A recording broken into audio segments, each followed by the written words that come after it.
తెలుగుదేశం కూటమి ప్రభుత్వం అధికారంలోకి వచ్చి ఏడాది పూర్తయింది. ఈ సందర్భంలో తెలుగుదేశం కూటమి ప్రభుత్వ పాలన పైన ప్రజలు ఏమనుకుంటున్నారు, ఎమ్మెల్యేల పనితీరు ఎలా ఉంది, వైఎస్ఆర్సీపీ పరిస్థితి నియోజకవర్గాల్లో ఎలా ఉంది అనే అంశం పైన పలు కీలక సంస్థలు సర్వే నిర్వహించాయి. ఆ సర్వే రిపోర్ట్లో కీలక అంశాలను పేర్కొన్నారు. కర్నూలు జిల్లాలో గ్రౌండ్ రియాలిటీ ఎలా ఉందో ఈ సర్వేలో వెల్లడి చేసినటువంటి నేపథ్యం. మొదటగా కర్నూలు అసెంబ్లీ నియోజకవర్గం పరిస్థితి చూస్తే Telugu Desam party MLA TG Bharat ప్రాతినిధ్యం వహిస్తున్నారు. తెలుగుదేశం పార్టీ ఎమ్మెల్యేగా గెలిచిన తర్వాత ప్రజలకు అందుబాటులో ఉండడం లేదన్నది టీజీ భరత్ పై ఉన్నటువంటి ఒక ఆరోపణ.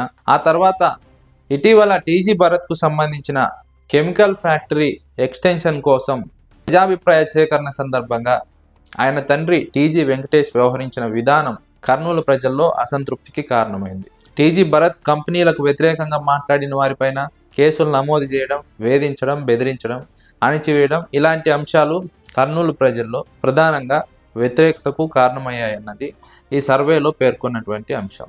దీంతో పాటు ప్రభుత్వ పనితీరు పైన కూడా ప్రజల్లో అసంతృప్తి ఉంది. కర్నూలు అసెంబ్లీ నియోజకవర్గంలో మేజర్గా మిడిల్ క్లాస్ ఉంటుంది.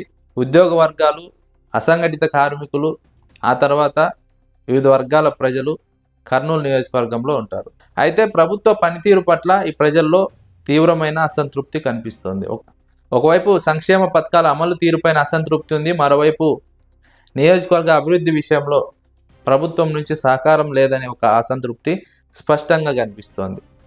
దీంతో పాటు ఉపాధ్యాయుల్లో, ఉద్యోగ వర్గాల్లో ప్రభుత్వానికి సంబంధించి ఇచ్చినటువంటి హామీలు అమలు చేయడంలో విఫలమైనటువంటి నేపథ్యంలో ఆయా వర్గాల్లో కూడా ప్రభుత్వం పైన వ్యతిరేకత ఉంది. మరోవైపు వైఎస్ఆర్సీపీ పుంజుకుంటోందన్న వాదన కూడా వినిపిస్తోంది. రెండు కీలక ఎన్నికల్లో కూడా వైఎస్ఆర్సీపీ విజయం సాధించింది. 2024 ఎన్నికల్లో మాత్రమే టీజీ భరత్ గెలవడం జరిగింది. అయినప్పటికీ వైఎస్ఆర్సీపీ ఇప్పుడు అక్కడ పుంజుకుంటోంది.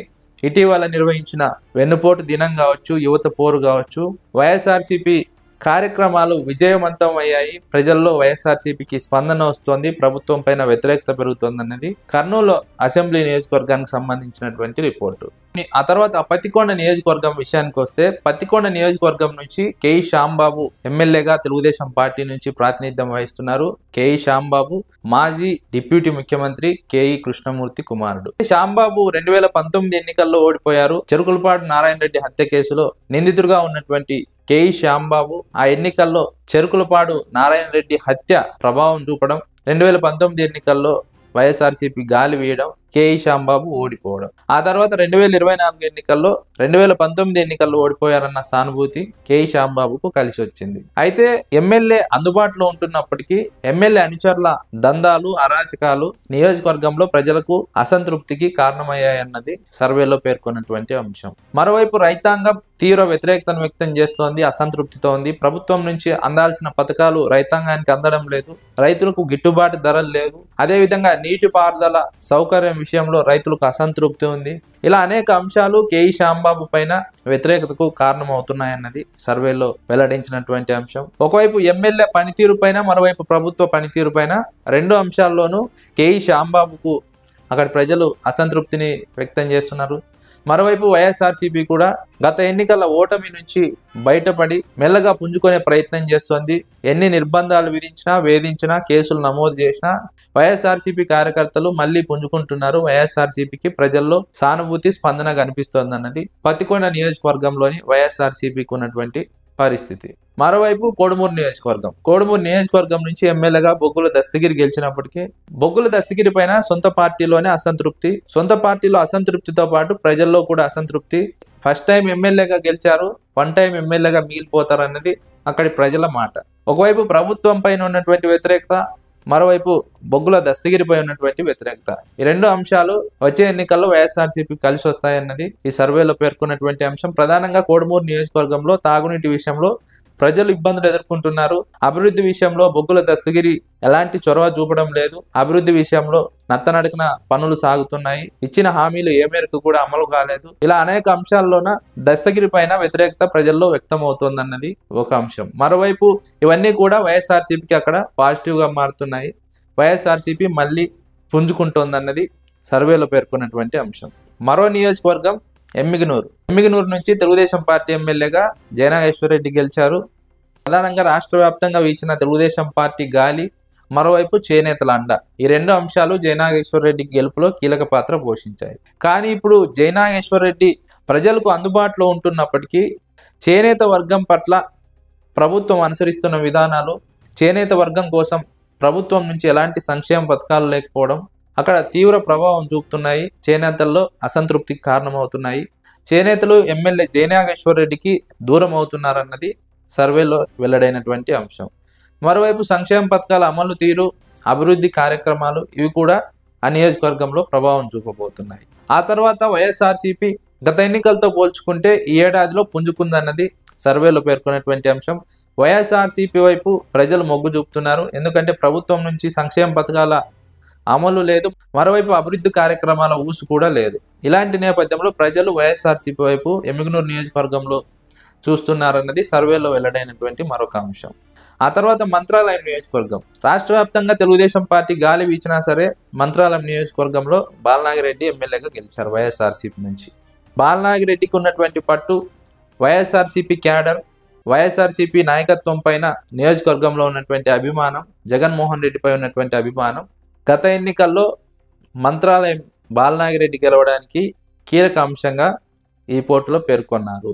మరోవైపు ప్రభుత్వం నుంచి సంక్షేమ పథకాలు పూర్తి స్థాయిలో అందకపోవడం, నియోజకవర్గ అభివృద్ధి విషయంలో తెలుగుదేశం పార్టీ ఎలాంటి చొరవ చూపకపోవడం, ఎన్నికల్లో ఇచ్చినటువంటి హామీలను ఏ మేరకు కూడా అమలు చేయకపోవడం, ఇవన్నీ కలగలిసి మంత్రాలయంలో బాలనాగిరెడ్డికి పాజిటివ్గా మారాయి. మరోవైపు టీడీపీలో ఉన్నటువంటి విభేదాలు, గడిచిన ఎన్నికల్లో పోటీ చేసినటువంటి అభ్యర్థితో పాటు తిక్కారెడ్డికి మధ్య ఉన్నటువంటి విభేదాలు ఇవన్నీ కలగలిసి మంత్రాలయం నియోజకవర్గంలో వైఎస్ఆర్సీపీకి పాజిటివ్గా మారుతున్నాయన్నది సర్వేలో పేర్కొన్నటువంటి అంశం. మరొక నియోజకవర్గం పాణ్యం నియోజకవర్గం. పాణ్యం నియోజకవర్గం ఎమ్మెల్యేగా తెలుగుదేశం పార్టీ నుంచి గౌరు చరితారెడ్డి గెలిచారు. గతంలో వైఎస్ఆర్సీపీలో కొనసాగినటువంటి గౌరు చరితారెడ్డి 2019లో తెలుగుదేశం పార్టీ నుంచి పోటీ చేసి ఓడిపోయారు. 2024లో మళ్ళీ తెలుగుదేశం పార్టీ నుంచి పోటీ చేసి గెలిచారు. అయితే ఇప్పుడు ఎమ్మెల్యే అనుచరుల పైన అవినీతి ఆరోపణలు విస్తృతంగా వినిపిస్తున్నాయి. ఎమ్మెల్యే పనితీరు పైన ప్రజలు అసంతృప్తి వ్యక్తం చేస్తున్నారు. ఇచ్చిన హామీలు అమలు చేయలేదు, సంక్షేమ పథకాలు అమలు కావడం లేదు, అడగాలంటే ప్రజలు భయపడుతున్నారు, ఫ్యాక్షన్ నేపథ్యం ఉన్నటువంటి కుటుంబం, రకరకాల అంశాలు ఎమ్మెల్యే పైన అసంతృప్తికి కారణమవుతున్నాయి.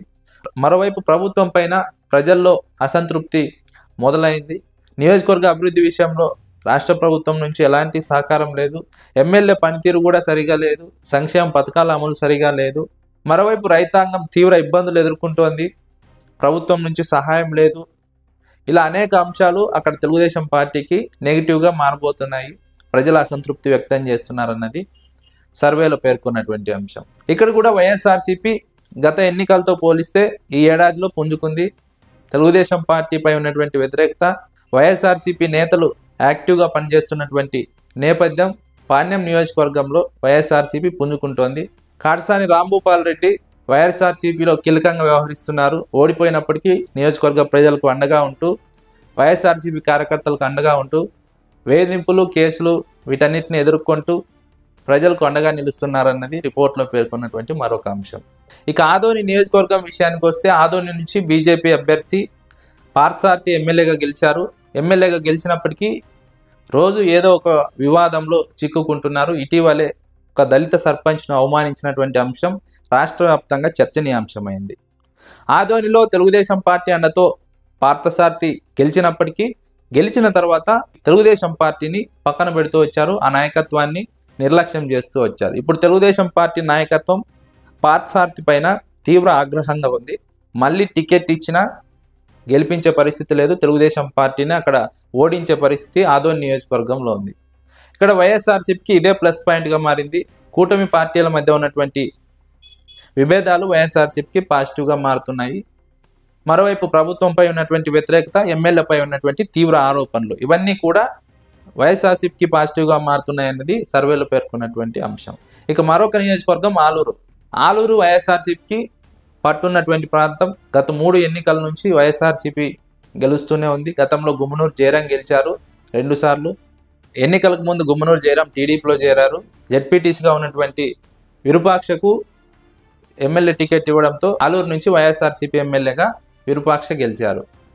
అయితే ఇక్కడ మొదటి నుంచి వైఎస్ఆర్సీపీకి పట్టున్నటువంటి ప్రాంతం కావడం, ఎమ్మెల్యే పైన ఎలాంటి వ్యతిరేకత లేకపోవడం, అన్ని వర్గాలను కలుపుకొని పోతూ ఉండడం, మరోవైపు తెలుగుదేశం పార్టీలో ఉన్నటువంటి విభేదాలు. గత ఎన్నికల్లో పోటీ చేసి ఓడిపోయిన వీరభద్ర గౌడు, ఎన్నికలకు ముందు తెలుగుదేశం పార్టీలోకి వెళ్ళిన గుమ్మనూరు జయరాం, వీరిద్దరి మధ్య విభేదాలు తీవ్ర స్థాయిలో ఉన్నాయి. గుమ్మనూరు జయరాం గుంతకల్లో ఎమ్మెల్యేగా ఉన్నప్పటికీ సొంత నియోజకవర్గమైన ఆలూరు పైన ఫోకస్ పెట్టారు. వచ్చే ఎన్నికల్లో ఆలూరు నుంచి పోటీ చేయాలని తెలుగుదేశం పార్టీ నుంచి భావిస్తున్నటువంటి నేపథ్యంలో అక్కడ వీరభద్ర గౌడ్ వర్గానికి గుమ్మనూరు వర్గానికి మధ్య విభేదాలు ఉన్నాయి. అవి విరూపాక్షకు కలిసి వస్తున్న అంశంగా రిపోర్ట్లో పేర్కొనడం జరిగింది. దీంతో పాటు ప్రభుత్వం పైన ఉన్నటువంటి వ్యతిరేకత, సంక్షేమ పథకాల అమలు తీరు, నియోజకవర్గ అభివృద్ధి విషయంలో నిర్లక్ష్యం, ఇవన్నీ కూడా వైఎస్ఆర్సీపీకి కలిసి వస్తున్న అంశాలుగా రిపోర్టులో పేర్కొనడం జరిగింది. ఓవరాల్గా కర్నూలు జిల్లా విషయానికి వస్తే అన్ని నియోజకవర్గాల్లో కామన్గా ఉన్నటువంటి పాయింట్ ప్రభుత్వం పైన వ్యతిరేకత, ఎమ్మెల్యేల పైన వ్యతిరేకత. అది కూడా తెలుగుదేశం పార్టీ ఎమ్మెల్యేల పైన బీజేపీ ఎమ్మెల్యేపై ఉన్నటువంటి వ్యతిరేకత ప్రధానంగా ఈ సర్వేలో వెల్లడైనటువంటి అంశం. ప్రభుత్వ పనితీరు, సంక్షేమ పథకాల అమలు తీరు, అభివృద్ధి విషయంలో నిర్లక్ష్యం, స్థానికంగా ఉన్నటువంటి సమస్యలు, కూటమిలో ఉన్నటువంటి విభేదాలు, ఇవన్నీ కూడా ప్రజల్లో అసంతృప్తికి కారణమయ్యాయి. ఎమ్మెల్యేల అవినీతి, ఎమ్మెల్యేల పనితీరు, ఇవన్నీ కూడా ప్రజల్లో వ్యతిరేకతకు కారణమయ్యాయి అన్నది ఈ సర్వేలో పేర్కొన్నటువంటి అంశం. వైఎస్ఆర్సీపీ నుంచి గెలిచిన ఇద్దరు ఎమ్మెల్యేల పైన ప్రజల్లో సానుకూలత వ్యక్తమవుతుందన్నది ఈ సర్వేలో వెల్లడైనటువంటి అంశం.